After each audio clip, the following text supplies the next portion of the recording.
अच्छा, 1932 खतियान को लेकर क्या सोचते हैं कि ये पूरे झारखंड में चर्चा का विषय है कि भाई ये कानून लागू होना चाहिए, कई मुखिया कहते हैं कि लागू नहीं होना चाहिए। आपका क्या मत है, क्या सोचते हैं आप?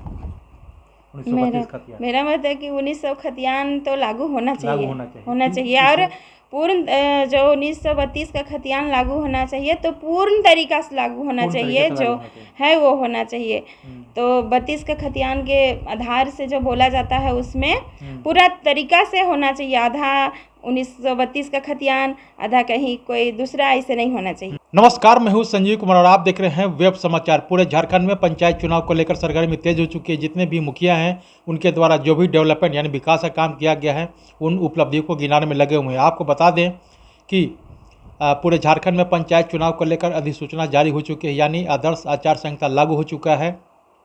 4 चरण में चुनाव होना है। प्रथम चरण 14 मई को होगा, दूसरा चरण 19 मई को होगा, तीसरा चरण 24 मई को होगा और अंतिम 27 मई को चुनाव होना है, जो पूरे झारखंड में संपन्न हो जाएगा पंचायत चुनाव।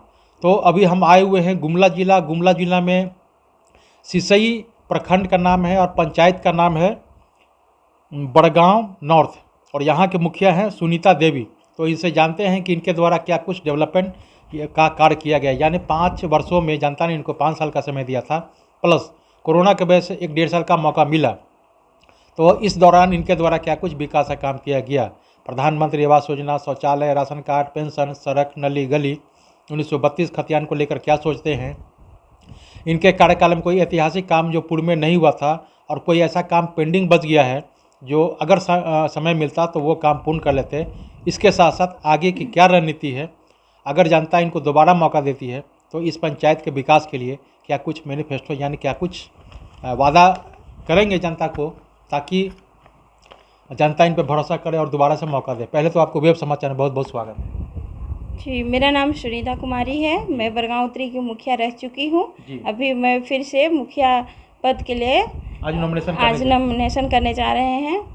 हम 5 साल के दरमियान में जो गरीब जनता है उसके बीच में हम जाके हम मुख्यमंत्री प्रधानमंत्री पीएम आवास घर घर जाके जो इच्छुक लाभुक है उन लोग के बीच में हम देने का काम किए। अच्छा, कितने प्रधानमंत्री आवास योजना के द्वारा मकान देने का काम किए हैं? करीब करीब में लगभग 400 लगभग 400 हो गया है। और शौचालय जो है, स्वच्छता निर्मल शौचालय, उसमें हम मेरा पंचायत में 900 शौचालय बन चुका है।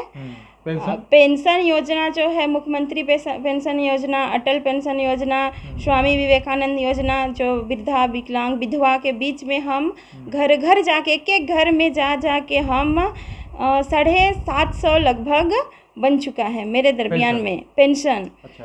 और जो है गांव देहात में ग्रामीण क्षेत्र है, इसमें हम जितना गांव नली सड़क, इसमें भी आरसीसी पुलिया, पीसीसी, चबूतरा, अखड़ा, ये सब काम भी कर चुके हैं। अगर फिर से हमको जनता अगर इस बार फिर मौका दे तो जितना भी छूटे हुए काम, हमको अपने में भी एहसास होता है कि हम जनता को पूर्ण तरीका से कैसे विकास कैसे करें। हमें हम खुद में संतुष्टि नहीं है कि हम जनता को पूरा, मतलब जो जनता ने समय दिया था, ये जो आपने काम किया इससे संतुष्ट नहीं है। हम अगर खुद और में मौका देती है तो और इससे बेहतर काम करेंगे हम। जी। अच्छा, बताइए कि आपके कार्यकाल में कोई ऐतिहासिक काम जो लगे कि जो पूर्व में विकास नहीं हुआ था और ये जो मैंने किया हमारे लिए बेहतर है, कोई ऐसा? पूर्व में हम जो मेरा पंचायत है, पंचायत भवन के बगल में, वहाँ हम एक पूर्वज से जतरा लगता था।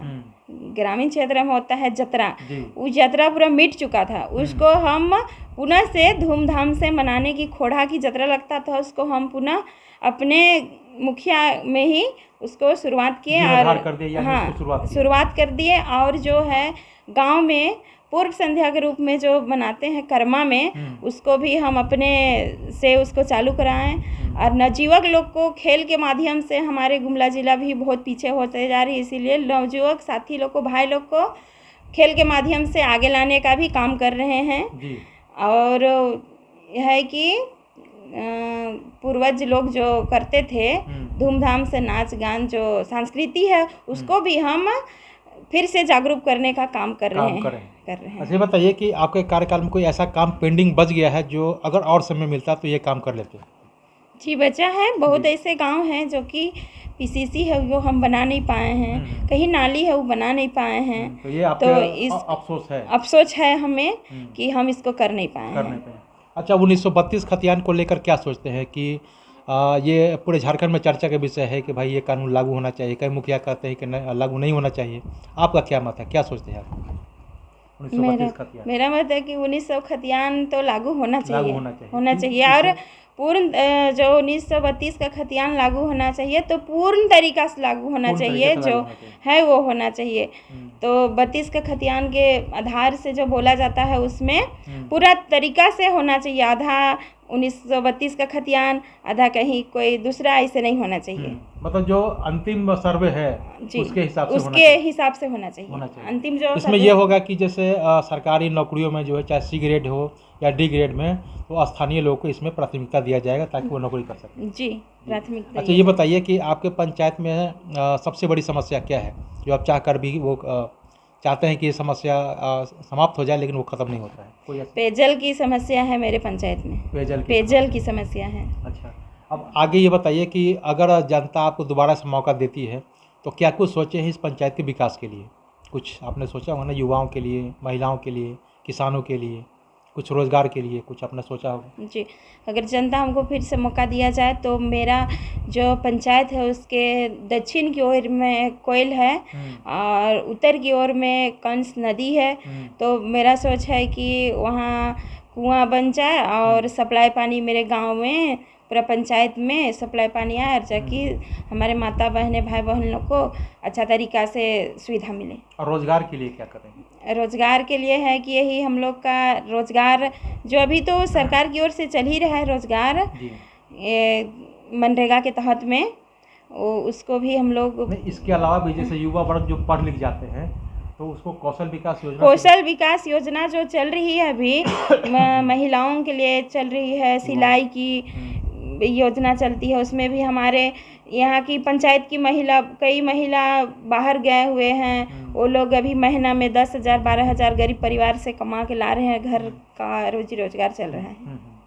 तो आपने सुना कि जिस तरह से मुखिया जी का कहना है कि अगर जनता हमें मौका देती है तो इस पंचायत के डेवलपमेंट के लिए यानी चहुमुखी विकास के लिए, चाहे वो केंद्र सरकार की योजना हो या राज्य सरकार की योजना हो, इसके अलावा अगर ज़रूरत पड़े तो MP MLA से भी फंड ला करके इस पंचायत का डेवलपमेंट का काम करेंगे, चाहे वो सड़क नाली गली कुछ भी हो तो उनसे बात करके अप्लाने का काम करेंगे। और इस पंचायत की जो सबसे बड़ी समस्या है पानी की समस्या है, जो इनका कहना कि हमारे बगल में नदी भी है हाँ, तो वहाँ से जोड़ करके और हर घर में नल का जल का व्यवस्था कराएंगे ताकि इस पंचायत के लोगों को पानी के लिए दर दर जो भटकना पड़ रहा है, जो भटकने की आवश्यकता नहीं होगी। इसके अलावा युवाओं के लिए कौशल विकास योजना के द्वारा, चाहे वो महिला हो या युवा वर्ग हो और ग्रेजुएशन कर जाता है, तो कौशल विकास योजना के द्वारा प्रशिक्षण प्राप्त करवाएंगे अपने पंचायत में। इस प्रशिक्षण केंद्र का भी व्यवस्था कराएंगे ताकि जो इस पंचायत के लोग बाहर जाते हैं प्रशिक्षण प्राप्त करने के लिए, अगर कौशल विकास योजना का प्रशिक्षण केंद्र अगर इस पंचायत में हो जाएगा तो यहाँ से लोगों को बाहर जाने की आवश्यकता नहीं होगी, यहीं से प्रशिक्षण प्राप्त करेंगे और कोई भी रोज़गार करना चाहे जिस क्षेत्र में प्रशिक्षण प्राप्त करते हैं उस क्षेत्र में अपना रोज़गार कर सकते हैं। बहरहाल चलते हैं दूसरे मुखिया के पास, उनसे जानते हैं कि उनके द्वारा क्या कुछ डेवलपमेंट किया गया है, तमाम मुद्दों पर उनसे बात करेंगे और आगे की क्या रणनीति है इस मुद्दे पे भी बात होगी। आपने वेब समाचार में समय दिया, इसके लिए बहुत बहुत धन्यवाद। Thank you. तो अगर आपने हमारे चैनल को अब तक सब्सक्राइब नहीं किया तो सब्सक्राइब कर ले, बेल आइकन भी दबाएं ताकि हर छोटी बड़ी खबरों से रूबरू हो सके। धन्यवाद।